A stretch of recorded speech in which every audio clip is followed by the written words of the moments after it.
Здравейте на всички! Правя този видео за, за болни.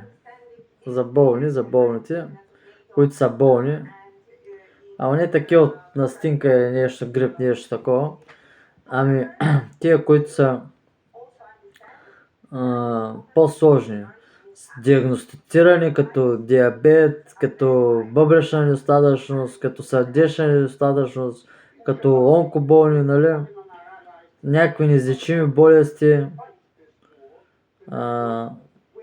Или родители с репродуктивни проблеми, без значение на каква възраст са, дали на 20 или на 40, нали? Или за деца с увреждане, нещо като детска церебрална или нещо подобно. Тия дълготрайните увреждания, дето остават те за цял живот. Ходят по болници и докторите ги изследват, нали, гледат ги тук там, слагат им по 10 диагнози. Те не че ги нямат тези 10 диагнози точно така имат ги. Ама има някой път дето са правят тъй на луди. Праскат ти 10 диагнози, те са верни, имат ги. Изкарват през 20 клинични пътеки.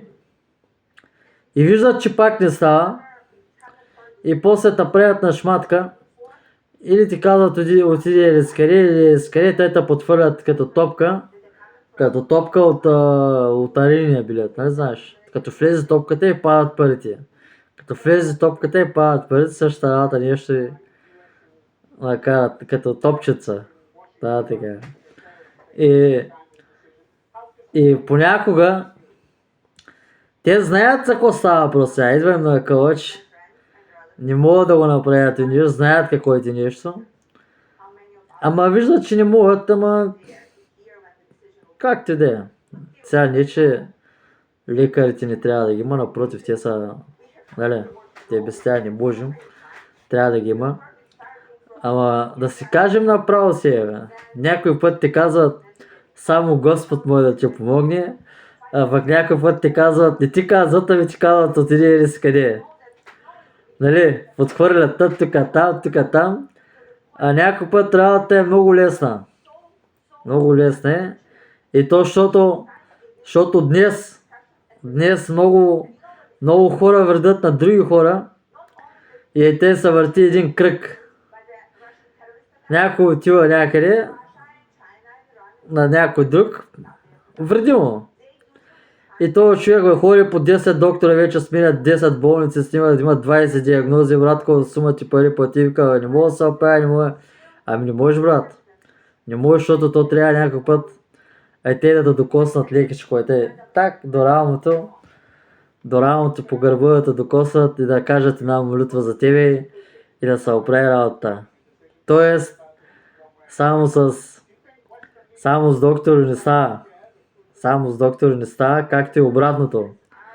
Само с докосване с една молитва не става. Примерно, някой път трябва да се намесят и доктори, защото той има там такива медицински работи. Медицински уреди за възстановяване на хората. И т.е. трябва да се върви в екип. В екип трябва да се върви, защото те е направено. Господа го дава ти нещо. Един за доктор го праща, друг за друго и тъй.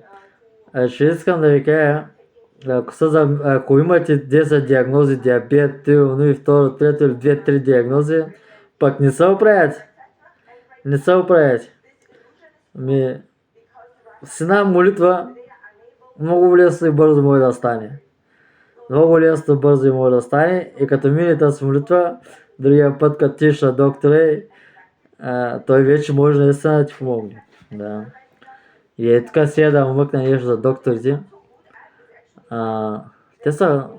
Те нямат грешка там, че бачкат тилно. Хубаво бачкат, нали? Ама как да го кажа?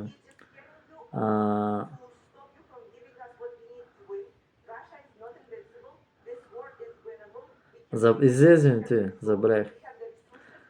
Не е нищо лошо за тя, да ще да ги пофаля, ама как ти да е. Като се сетим другия път ще го кажем. Айде,